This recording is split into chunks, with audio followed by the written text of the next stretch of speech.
Hello అండి. అందరికీ నమస్కారం. Welcome back to my channel vibe and shine by Sindhu. ఈరోజు మీరు చూడబోయే రెసిపీ మా అత్తగారి చేతి కమ్మనైన కోడిగుడ్లు, ఎండ్రాయిలు, టమాటా, ములక్కాడ పులుసండి. దీనికి కావాల్సినవి ఫస్ట్ రెడీ చేసుకుంటే మనకి కూర వండటం చాలా ఈజీ అండి. ముందుగా గుడ్లు ఉడకపెట్టుకొని పొట్టు తీసి పక్కన పెట్టుకోవాలండి. మనకి సరిపడా ఎండ్రాయిలు కూడా వేడి నీళ్ళలో వేసుకొని ఒకసారి బాగా వాష్ చేసుకొని కడిగేసి పక్కన పెట్టాలండి.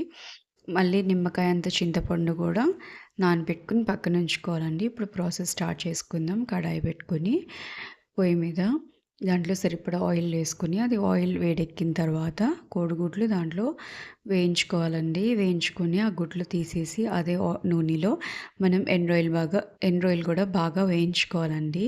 అవి బాగా వేగిన తర్వాత మనం కట్ చేసి పెట్టుకున్న ఉల్లిపాయ ముక్కలు, పచ్చిమిర్చి కూడా దాంట్లో యాడ్ చేసుకోవాలండి.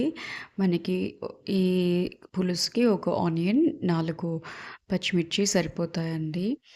ఇప్పుడు ఆ ఉల్లిపాయ మగ్గటం కోసం మనం కొద్దిగా సాల్ట్ యాడ్ చేసుకున్నామండి. సాల్ట్ వేసుకున్నాక బాగా మిక్స్ చేసుకోవాలండి. మిక్స్ చేసుకున్న తర్వాత మనం టమాటా ముక్కలు కట్ చేసుకున్నవి కూడా టమాటా ముక్కలు యాడ్ చేసుకోవాలండి. ఇక్కడ 3 బిగ్ టొమాటోస్ తీసుకున్నామండి.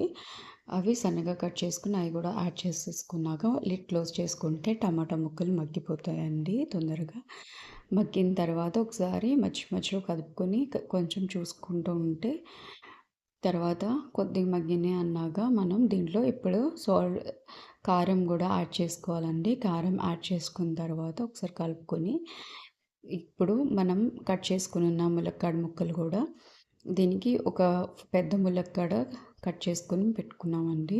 ఆ కట్ చేసుకున్న ముక్కలు కూడా బాగా వేసుకుని కలుపుకోవాలండి. కలుపుకున్న తర్వాత ఇప్పుడు మనం దీనికి సరిపడా అంతా ఒక హాఫ్ గ్లాస్ వాటర్ కూడా యాడ్ చేసుకుంటే మనకి ములక్కాడలు కూడా మగ్గుతాయండి. ఆ ములక్కాడలు కొంచెం వాటర్లో మగ్గిన తర్వాత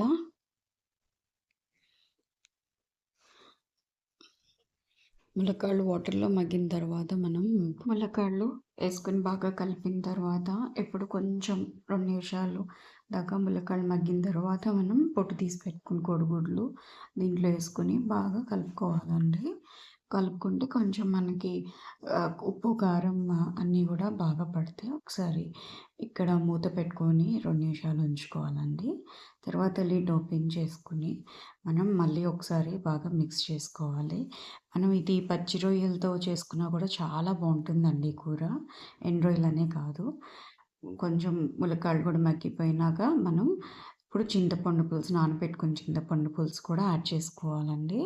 యాడ్ చేసుకున్నాక కొత్తిమీర కట్ చేసేసుకొని వేసేసుకుంటామేనండి. ఇది వేసుకున్న తర్వాత మళ్ళీ ఒకసారి బాగా కలుపుకొని మనం మనకి ఒకసారి మూత పెట్టుకోవాలండి. మధ్యలో తీసుకొని చూసుకుంటూ ఉండాలి. ఉప్పు, కారం ఏమన్నా తగ్గితే ఈ స్టేజ్‌లో మనం మళ్ళీ వేసుకొని యాడ్ చేసుకోవాలండి. కొంచెం టేస్ట్ చూసి మనకి ఫైనల్‌గా కర్రీ అయితే రెడీ అయిపోయిందండి. ఒక 5 మినిట్స్ మగ్గితే సరిపోతుందండి ఇంకా. మనకు ఆయిల్ అంతా పైకి తేలింది చూసారా? ఇది చాలా టేస్టీగా ఉంటుందండి. ఒకసారి ట్రై చేసి చూడండి. Thanks for watching. Please like, share and subscribe to my channel.